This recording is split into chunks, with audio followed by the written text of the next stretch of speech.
Mereces. Señor, llena nuestras vidas con tu presencia y que este lugar se llene también de tu presencia.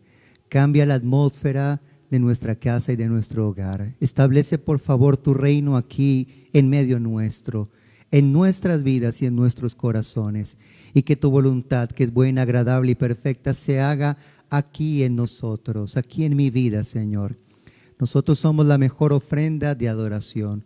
Cuando hay un corazón rendido, cuando hay una voluntad dispuesta a honrarte a ti, a glorificarte a ti, a hacer lo que es tu voluntad, esa es la mejor ofrenda que tú quieres recibir de parte nuestra, Señor. Gracias te doy por cada persona, por cada hijo de Dios, por cada hija de Dios que está ahora conectado, por toda su casa y su familia. Te doy gracias, Señor, por cada lugar a donde en este momento está llegando esta transmisión. Ahora en este momento en vivo, o tal vez, Señor, en diferido, o en la repetición de este mensaje, de este audio o de este video. Yo pido, Señor, que sobre él, sobre ella sea tu mano de misericordia. Señor, aliéntale, fortalécele, levántale, Señor. Afírmale en ti. Dale nuevas fuerzas hoy, Señor. Dale fe, Señor, para caminar, para confiar en ti. Padre, quita el temor, la ansiedad, la angustia. Quita, Señor, todo lo que el diablo ha querido traer y poner en el corazón para agobiar el alma, para cansar el alma, Señor. Hoy te pedimos esa libertad que tú nos das. Hoy te pedimos esa libertad, Señor, que recibimos al confiar en ti, mi Señor amado. Oramos por nuestra nación, Colombia. Oramos por cada ciudad, Señor, donde este fin de semana se ha decretado toque de queda o cuarentena obligatoria. Te pedimos, Padre, en el nombre de Jesús, que tú hagas entrar en conciencia a cada colombiano. Te pedimos que tú quites todo desorden e indisciplina, Señor, y que tú nos des la precaución, Señor, de hacer lo que debemos hacer, Señor. Pero también encomendamos a ti nuestras vidas, Señor, porque tú eres nuestra sombra guardadora y protectora. Al amparo de tus alas es donde queremos estar. Solo tú nos proteges de toda peste destructora, del lazo del cazador, Señor, y de las obras de las tinieblas. Ampara bajo tus sombras, Señor, a nuestra casa y a nuestra familia. Guarda a nuestros niños, nuestros hijos. Guarda a nuestro esposo, esposa, Señor, nuestros padres, nuestros abuelos, nuestros ancianos, Señor, y oramos por esa salud sobre toda nuestra familia, pero también sobre el territorio nacional, Señor, sobre nuestra nación de Colombia. Ten misericordia, Señor, y que los corazones vuelvan a ti. Las miradas de cada colombiano se vuelvan a ti, Señor. La confianza de cada colombiano sea puesta solamente en ti, Señor. Y te busquen en este tiempo, Señor. No solo por la respuesta que desean de ti, sino porque tú eres Salvador.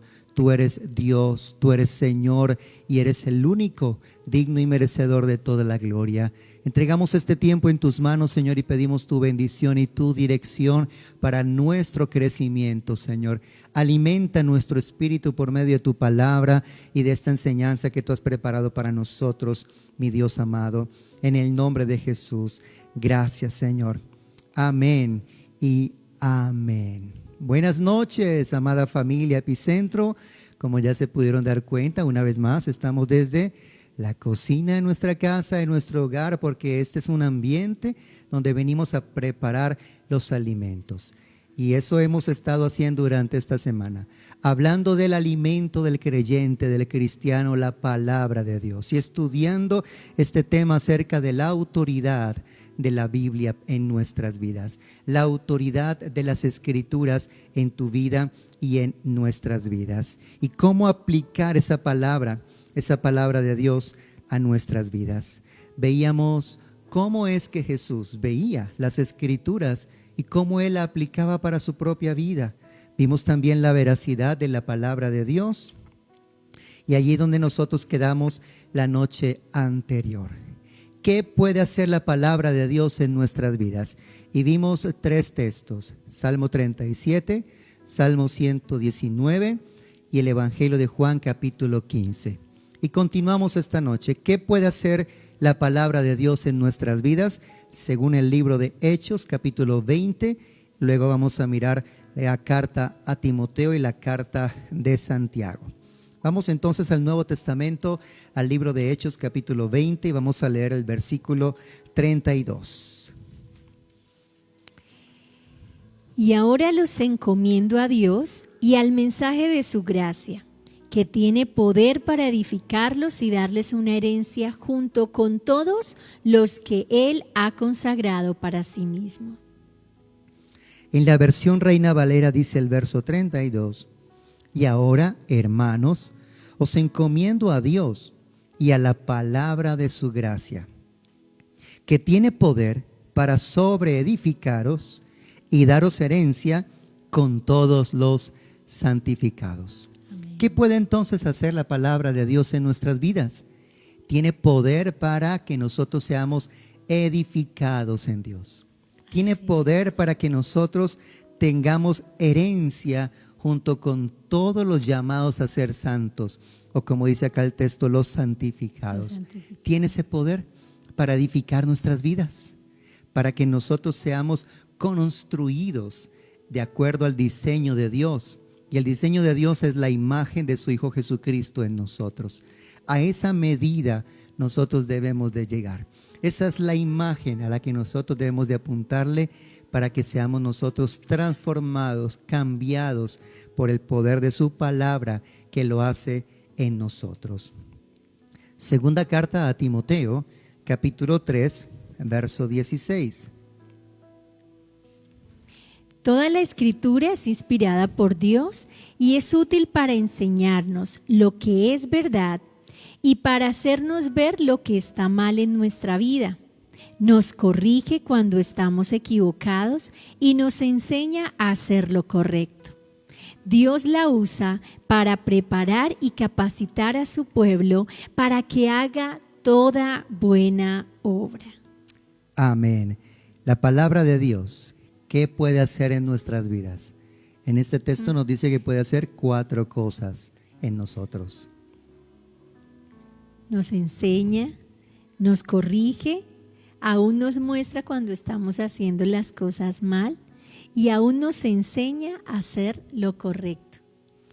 Como dice en esta versión, que es un poco más culta, nos enseña, nos redarguye, nos corrige y nos instruye en la justicia de Dios. Esto también lo puede hacer la palabra de Dios en tu vida, en la medida en que te dispongas a tomarla como ese alimento para tu espíritu. Carta de Santiago capítulo 1 y verso 21.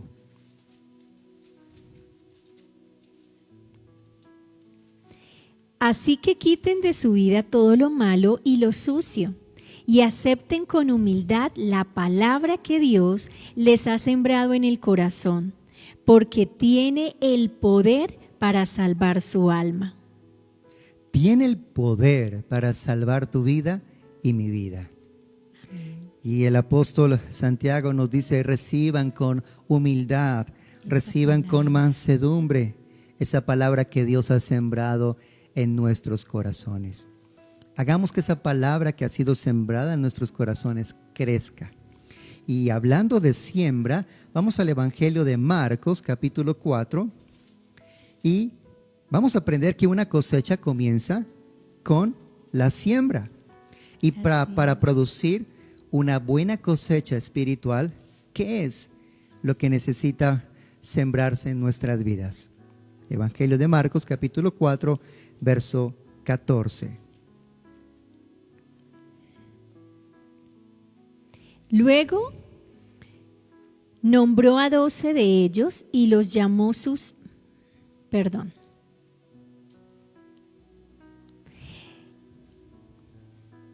Luego Jesús les dijo: si no pueden entender el significado de esta parábola, ¿cómo entenderán las demás parábolas? El agricultor siembra las semillas al llevar la palabra de Dios a otros. Las semillas que cayeron en el camino representan a los que oyen el mensaje, pero enseguida viene Satanás y lo quita.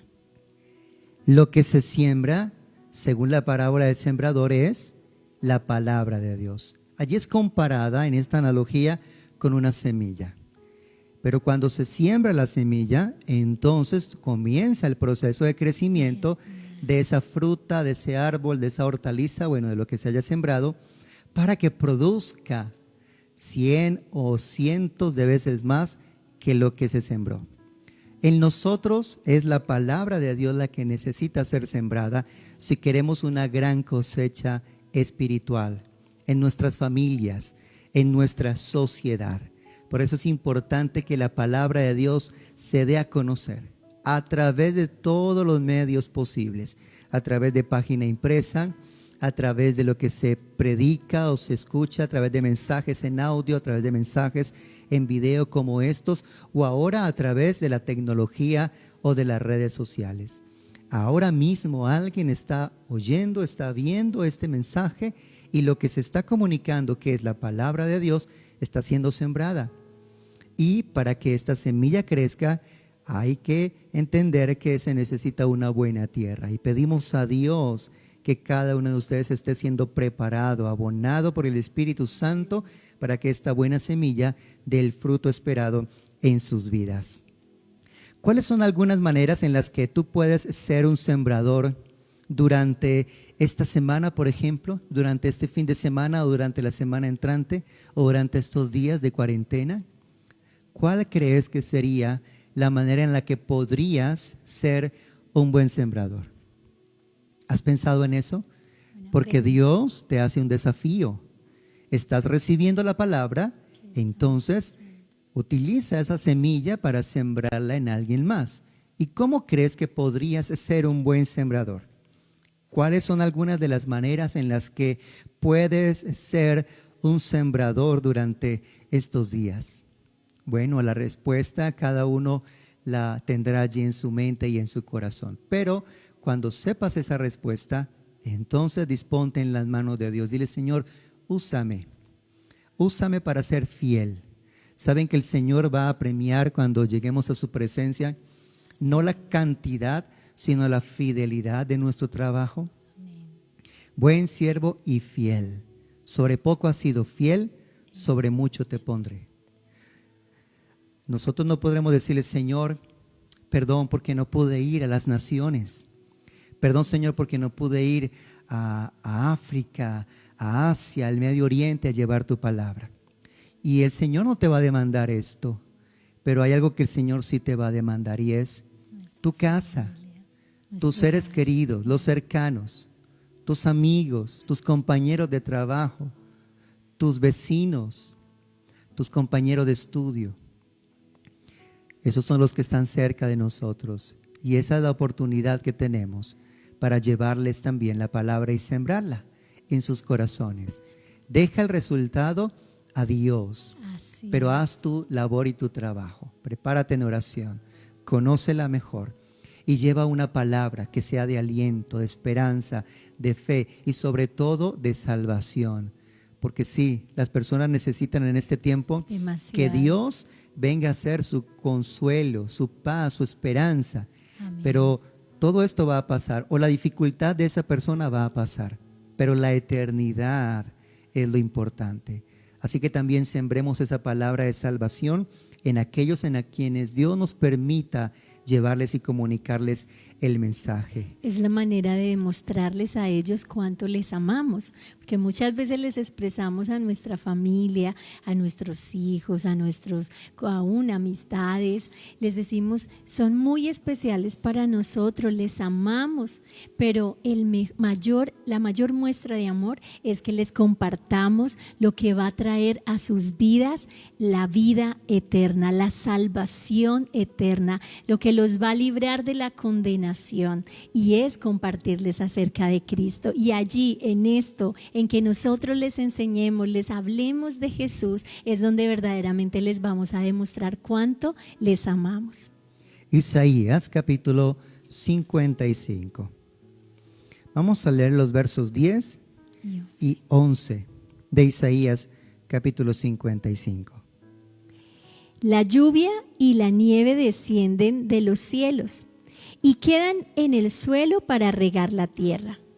Hacen crecer el grano y producen semillas para el agricultor y pan para el hambriento. Lo mismo sucede con mi palabra. La envío y siempre produce fruto. Logrará todo lo que yo quiero y prosperará en todos los lugares donde yo la envíe. Maravillosa palabra. Dios mismo está hablando aquí. Y observemos con delicadeza el paralelo entre el agua y la palabra de Dios. Y pensemos bien en el proceso que está allí ilustrado y podamos nosotros anotar, si estás allí tomando nota, acerca de los pensamientos que vienen a nuestro corazón en relación a la manera en la que Dios quiere cumplir su palabra. Porque el paralelo que utiliza es al ver cómo desciende del cielo la lluvia y la nieve con el propósito de regar la tierra y hacer que ella germine. Cuando ella germina, dice el texto, produce, da semilla al que siembra y pan al que come. Así será mi palabra que sale de mi boca, dice el Señor. No volverá a mí vacía, sino que hará lo que yo quiero y será prosperada en aquello para que la envíe. Así será mi palabra, la palabra que ha salido de la boca del Señor. Por eso tenemos que llenar de palabra nuestras vidas y también nuestras conversaciones. Cuando hablemos más palabra de Dios que pensamientos humanos o que ideales humanistas. Palabra de Dios es lo que Dios necesita para que esto cambie, el entorno cambie, las circunstancias cambien. Necesitamos que la palabra de Dios actúe en nosotros. Vamos a ir al Salmo 119, por favor. Este salmo es, de hecho, el salmo más largo de toda la Escritura. Contiene 176 versos. Y todo el Salmo 119 es un poema hacia la misma palabra de Dios. Así que qué bueno sería que luego pudieras leerlo en su totalidad. Que saques el tiempo, que determines el tiempo para que puedas leer el Salmo 119 en su totalidad. Y cuando comiences a leer cualquier verso, cualquier parte de este capítulo, comienza a observar y ojalá anotar los beneficios en la palabra de Dios, en los resultados que produce en nosotros la palabra de Dios. Los beneficios, por ejemplo, de sus mandamientos, de sus testimonios, de sus preceptos, de sus juicios, de su ley. Y escribe al menos unos 5 o 10 de ellos. Yo sé que va a ser muy fácil. Y comienzo, por ejemplo, con el verso 9, que dice: ¿con qué limpiará el joven su camino? Con guardar tu palabra. Ahora, ¿por qué comienzo con este? Porque fue uno de los primeros versos que, siendo más niño, más jovencito, me compartieron. Y me dijeron: tienes una vida por delante. Vas a hacer que esa vida sea con un camino limpio o con un camino de muchos tropiezos. Tú vas a decidir cómo quieres ese camino en tu vida. ¿Y cuál es la respuesta? Guardando la palabra de Dios. Nuestra vida es comparada con un camino. De hecho, hay en las serenatas que que dan en nuestras familias, hay una canción que siempre suelen tocar o cantar, el camino de la vida, ¿no? La vida es un camino, pero hay tantos que han transitado por un camino tan lleno de baches, de huecos, de tropiezo, se han caído y se han vuelto a levantar y han vuelto a caer, mientras que otros han tenido un camino más limpio. Como dice la Escritura, el resultado depende de guardar la palabra de Dios. Y guardar en este texto significa poner por obra, cumplir, obedecer la palabra de Dios.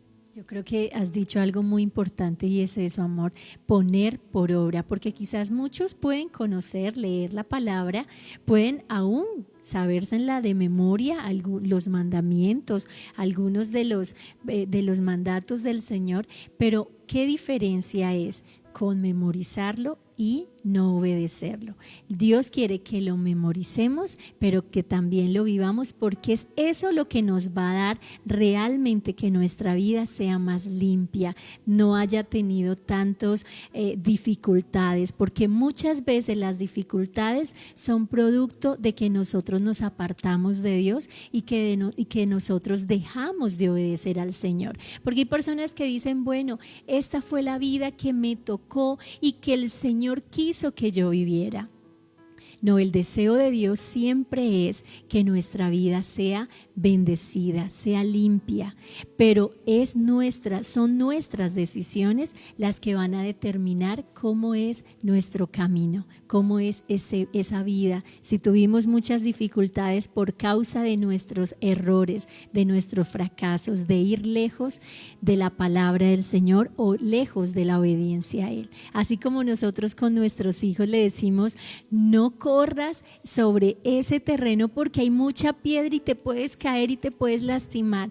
¿Y qué sucede con aquellos hijos que no obedecen, que corren? Es como si les dijéramos, vaya corriendo por ese camino y vaya, salte ahí. Pues, ¿qué sucede? El accidente, el dolor, la herida.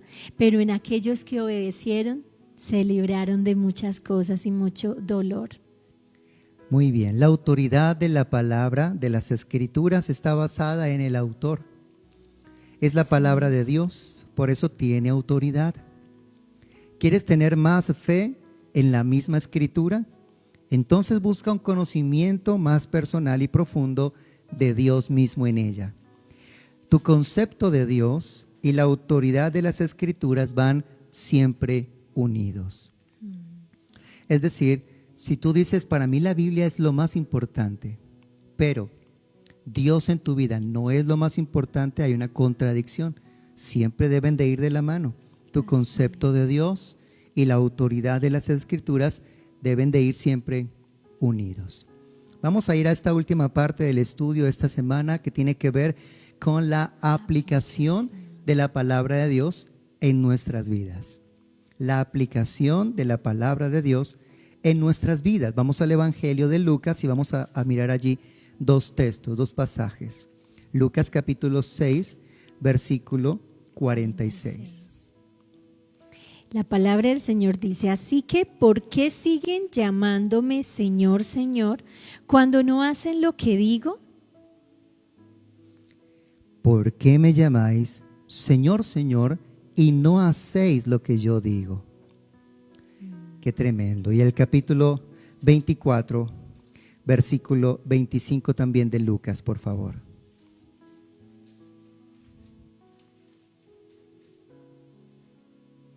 Entonces Jesús les dijo, ¿qué necios son?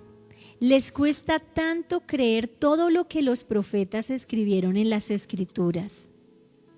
Muy bien. ¿Qué es lo que le desilusionó a Jesús acerca de la gente de aquel momento, de aquella época?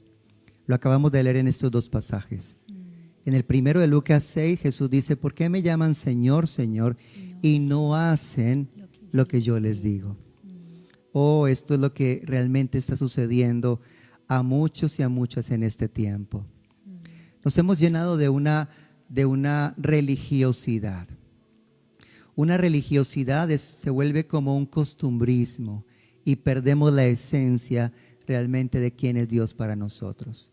Y lo segundo que le causó desilusión al corazón del maestro fue allí en el capítulo 24 cuando él dice: oh tardos de corazón e insensatos para creer lo que los profetas han dicho, lo que la Escritura declara.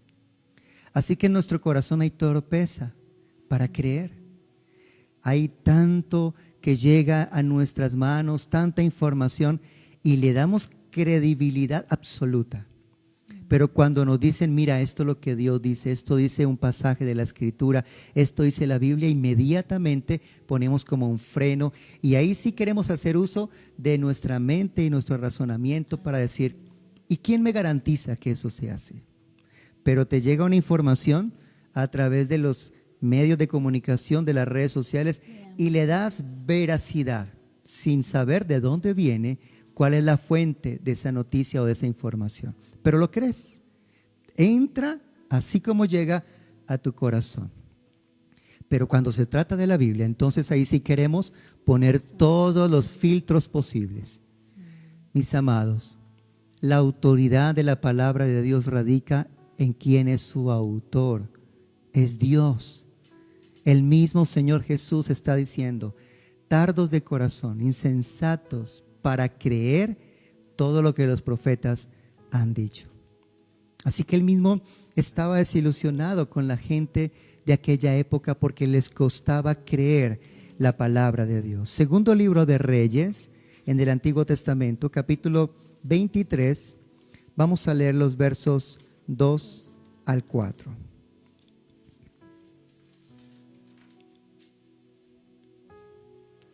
Luego subió al templo del Señor junto con todos los habitantes de Judá y de Jerusalén, acompañado por los sacerdotes y los profetas.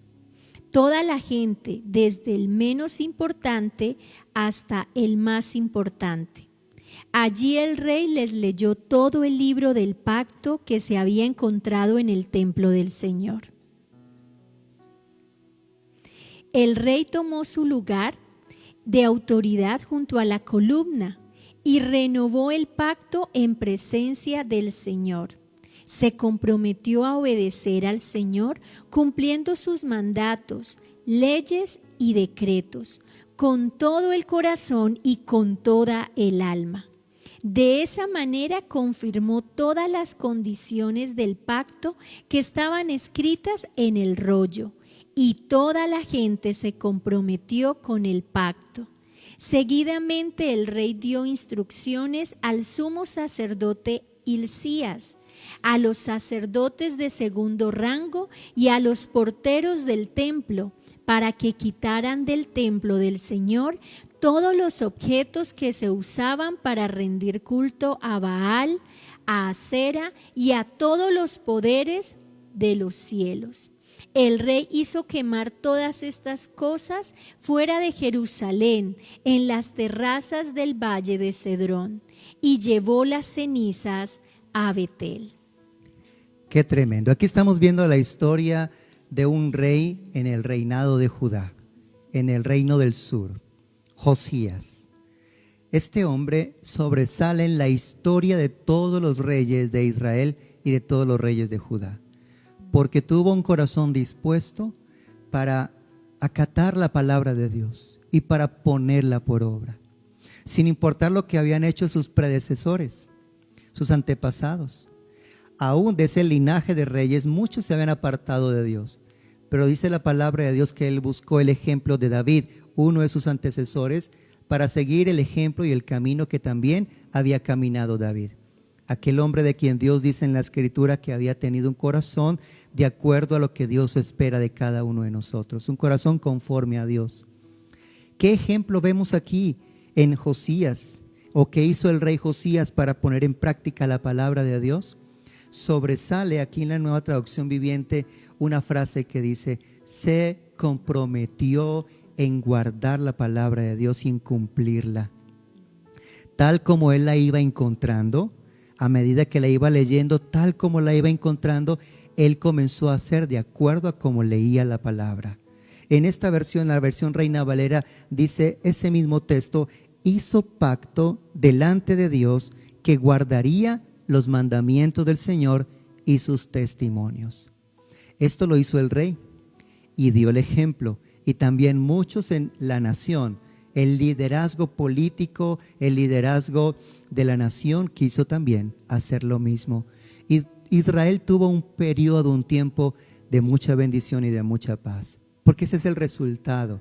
La Escritura dice en uno de los salmos: es bienaventurada la nación cuyo Dios es el Señor. Libro de los Salmos, capítulo 119, y vamos a leer el versículo 59 y el versículo 60.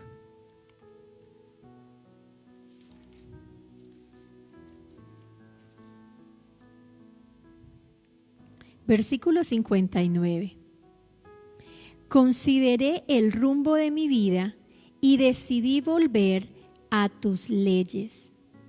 Me apresuraré sin demora a obedecer tus mandamientos. Muy bien.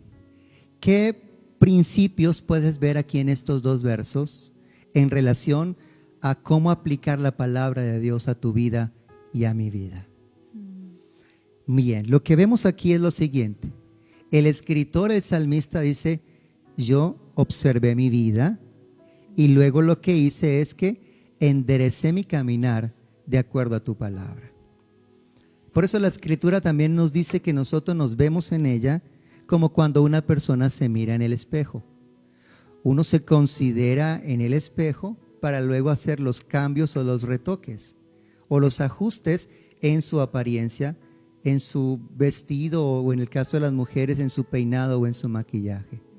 Y esto es lo que está diciendo el salmista. Este es un principio que nosotros debemos de seguir. ¿Cómo estoy? ¿Cómo está mi vida? ¿Qué decisiones estoy tomando? ¿Cuáles son las intenciones de mi corazón? ¿Hacia qué estoy direccionando mi vida? Y luego lo corroboro o lo confronto con lo que Dios dice. Y entonces estaré allí presto para tomar una decisión. Y lo que hace el salmista es que él dice: yo opté por hacer el cambio, por seguir. Yo decidí seguir lo que dice tu palabra. Observé y me di cuenta que mi camino iba desviado, iba lejos de ti, así que enderecé mi caminar. Esto es lo que tú debes de hacer también para aplicar la palabra de Dios en tu vida. Como lo aprendíamos el día de ayer, cuando vienes a la palabra para leerla, para estudiarla, allí Dios te va a hablar. Allí habrá quizás un mandamiento que debas obedecer, una promesa que debas de creer, pero también una amonestación que debas de acatar, o un ejemplo que debas de seguir, o una vida que sirva de inspiración para ti. Así que vamos entonces a ver aquí en lo siguiente que quiero compartirles, lo cual sería un buen plan para seguir y aplicar la palabra de Dios de una manera muy particular. Esto es para cada uno, porque qué interesante que muchos recibimos la palabra y estamos pensando a quién se la queremos aplicar, ¿no? Es un gran error que cometemos nosotros, ¿no? Decimos: si tal persona estuviera escuchando este mensaje. Y realmente es que si Dios nos permite que nosotros lo estemos escuchando, es porque Dios quiere que primero haya esa decisión en nuestro corazón por obedecer eso que el Señor nos está hablando. Muy bien, estas son 4 pautas que queremos enseñarles esta noche. Primera pauta: escribe lo que la Biblia dice sobre alguna área de tu vida en particular. Escribe lo que la Biblia dice sobre alguna área de tu vida en particular. Número 2, o segunda pauta: declara cómo está tu vida en esa área. ¿Cómo está tu vida en esa área? Tercer paso o tercera pauta: describe lo que vas a hacer para poner tu vida en conformidad con la palabra de Dios. Y número 4, ¿qué pasos concretos darás a fin de comprobar que estás cumpliendo la palabra de Dios? En pocas palabras, que no se quede solamente en deseos, sino que se convierta en una determinación en tu vida de que vas a trabajar porque esa área en tu vida sea conforme al propósito y conforme a la voluntad del Señor. ¿Saben por qué esto muchos no lo viven? Porque carecen de una persona que les acompañe en su crecimiento. Sí. Eso es como, por ejemplo, cuando decidimos hacer o mejorar nuestra salud física. Entonces, sabemos que tenemos que hacer cambios en nuestra alimentación, que hay alimentos que tenemos que quitar y hay alimentos que debemos poner. Pero no hay nadie que nos esté supervisando para decirnos, lo estás haciendo bien o lo estás haciendo mal. O como quien va a hacer una rutina de ejercicios. No solamente es caminar, no solamente es movernos o hacer estiramiento. Si tuviésemos una persona que nos dirigiera o que nos guiara y que estuviera evaluando nuestro progreso, nosotros podríamos llegar más rápido al propósito o a la meta que nos hemos propuesto. Y esto es lo que sucede con la congregación, con la familia de fe. Por eso es tan importante y por eso nuestro deseo es poder tener esa cercanía con muchos de ustedes para acompañarles en ese proceso. Hay personas que no han querido tener ese proceso y le huyen a un liderazgo. Y yo conozco personas, inclusive ahorita hay algunos allí que nos están viendo, llevan años de vida cristiana y están en la misma condición en la que no han querido crecer en su fe. Y todavía Dios no ha podido usarlos para el plan que sí tiene para ellos, porque no han querido una autoridad en sus vidas. Y el propósito de la autoridad es esto, es brindar un acompañamiento. ¿Cómo estás hoy? ¿Qué hiciste con lo que propusiste hacer la semana anterior? ¿Cómo lo pudiste llevar a cabo esta semana? Rendir cuentas es importante para nuestro crecimiento. Tener una mentoría espiritual, tener un acompañamiento espiritual, tener alguien que nos disipule, que nos enseñe y que nos esté evaluando y diciendo, bueno, ¿qué estás haciendo? ¿Cómo lo estás haciendo? ¿Y cómo podemos orar para que Dios pueda obrar en tu vida? Esto es importante. Quiero recordarte estas 4 pautas. Primero, escribe lo que las Escrituras dicen sobre algún área de tu vida. Número 2, declara cómo es tu vida en esa área. Número 3, describe lo que vas a hacer para poner tu vida en conformidad con la palabra de Dios.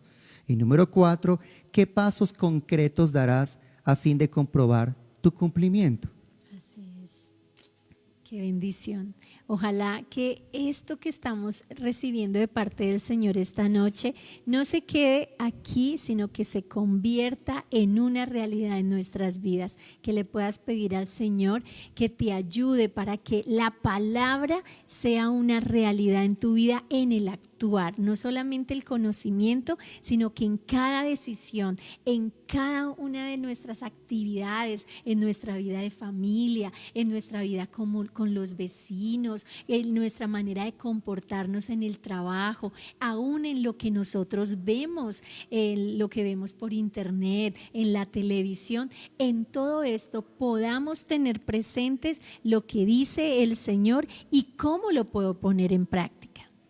Quiero darles un ejemplo. Vamos a primer libro a los Tesalonicenses, o primera carta a los Tesalonicenses, al capítulo 4.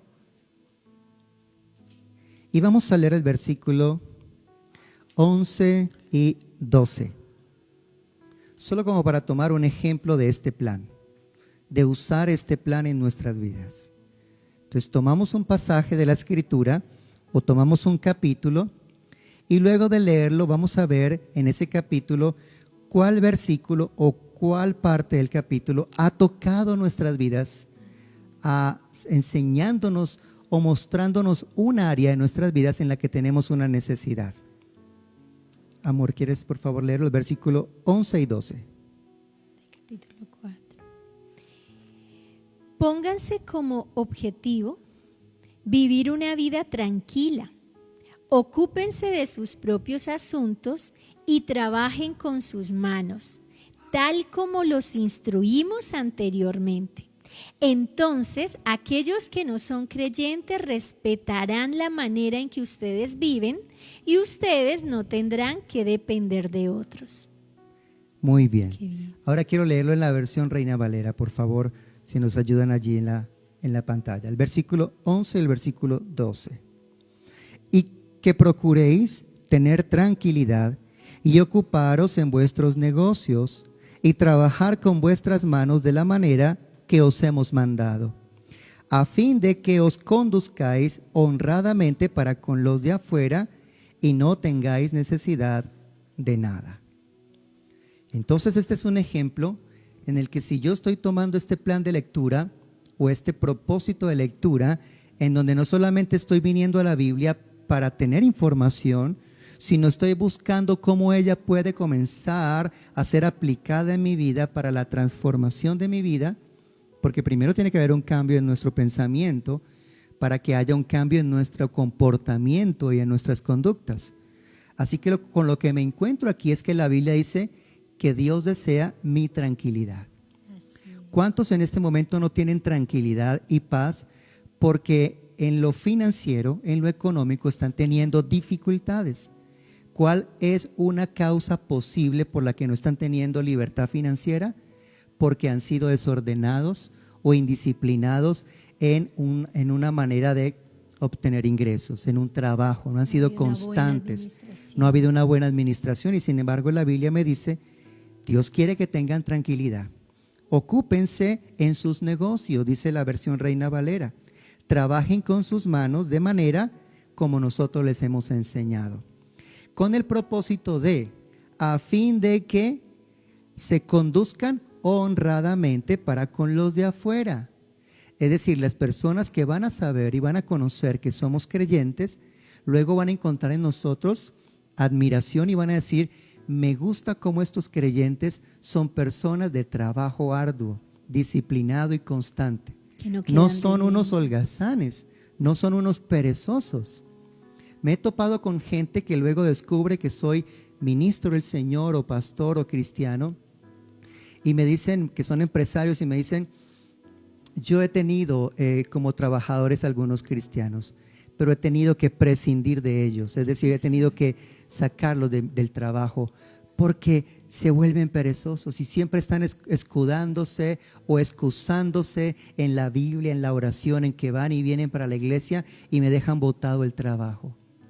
Qué interesante esto. Otra persona me decía hace unos días, yo decidí remodelar, por ejemplo, la cocina de mi casa y contraté a una persona y cuando supe que era cristiano, pues me animé a darle el trabajo, pero este cristiano se tomó todo el tiempo del mundo. Yo lo llamaba para decirle qué pasó con mi cocina y no me respondía. Y después que me tuve que gastar la plata, adelánteme otro poco más para comprar materiales, dijo esta persona, quedé curado. Ya no quiero volver a hacer negocios con los cristianos. Qué pesar. Entonces miren cómo la palabra de Dios nos está diciendo de manera clara que Dios quiere que tú y yo nos ocupemos en el trabajo de nuestras manos, en que nuestra manera de vivir tenga este resultado. Ser esforzados, ser diligentes, ser trabajadores y que nos conduzcamos con honradez para que entonces los de afuera puedan decir gloria a Dios por esas personas. Y lo segundo, no tengamos necesidad de nada. Tremendo, mira cuán importante y ahí es donde nos damos cuenta que la palabra del Señor nos habla de muchos aspectos en nuestra vida. Aquí nos está hablando cómo vamos a vivir una vida tranquila, siendo buenos administradores, esforzándonos, trabajándonos, aprendiendo a vivir con lo que recibimos, con los ingresos que recibimos y vivir sabiamente con esos ingresos, porque amor, hay muchos que son muy trabajadores, trabajan, se esfuerzan, pero gastan más de lo que reciben. Entonces son personas que se han llenado de deudas, que empiezan a vivir una vida con unos ingresos que no tienen mensualmente y entonces luego resultan con deudas, le deben a muchas personas y aún esta persona, este cristiano, esta persona creyente puede compartir de Jesús, pero ¿con qué cara va a ir a compartirle de Jesús? Aquellos a quienes les debe, aquellos a quienes no les ha pagado. Entonces es muy importante, claramente la palabra nos está diciendo que vivamos sabiamente, que vivamos con tranquilidad, esforzándonos, trabajándonos, pero también siendo muy sabios en cómo administramos nuestros recursos para ser de buen testimonio con los de afuera. Así que si tu caso es de que tú dices, uy no, yo le debo a mucha gente y si no le has podido pagar porque en este momento no tienes trabajo, bueno, pídele al Señor y Dios te va a dar esa bendición, pero cuando tengas el trabajo, que tu prioridad sea pagar las deudas, porque Dios nos demanda ser buen testimonio para la gente de afuera, para los que no conocen de Jesús. Vamos a orar. Yo le invito para que en este momento, con sencillez de su corazón, pero con toda su voluntad, le digamos al Señor, Señor, nosotros no queremos solo decirte Señor y no hacer lo que tú nos dices. Queremos que realmente tú seas nuestro Señor, nuestro amo y nuestro dueño. Ayúdanos. Ayuda a mi hermano y a mi hermana. Ayuda a cada persona que está ahora mismo, Señor, atento a esta transmisión, que ha escuchado esta palabra y este mensaje. Ayúdanos a nosotros a aplicar, Señor, tu palabra en nuestras vidas.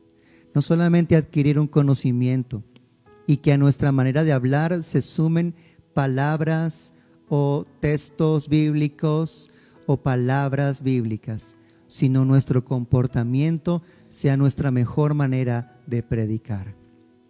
Yo oro, Señor, porque haya una transformación. Yo oro porque cada persona, desde su condición, desde su posición, como esposo, como padre, como hermano, como hijo, como empleado, como trabajador, como empleador, pueda ser un hombre y una mujer conforme lo pides tú en tu palabra, Señor. Yo ruego, Señor, que tu bendición esté sobre cada uno y sobre cada una, Señor. Pido que este fin de semana tú seas bendiciendo con todo lo necesario. Provee y suple a cada uno, Señor, de acuerdo a tus riquezas en gloria en Cristo Jesús. Bendice, Señor, a los que han sido esforzados, diligentes, y bendice también a aquellos que, queriendo ser diligentes, no han encontrado una fuente de ingreso, porque estos son días difíciles, Señor. Pero yo te pido que tú bendigas a cada familia que en ti confía, porque tu palabra dice, no serán avergonzados los que en ti confían.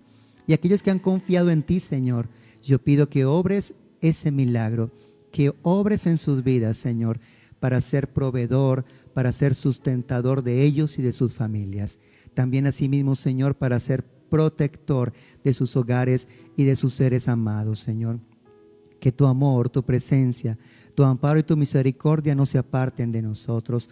Te lo pedimos en el nombre de Jesús. Gracias, Señor, a quien pertenecen toda la gloria, la honra y el poder, sea la alabanza por siempre. A nuestro Señor, a nuestro Dios, a Jesús, sea todo el honor.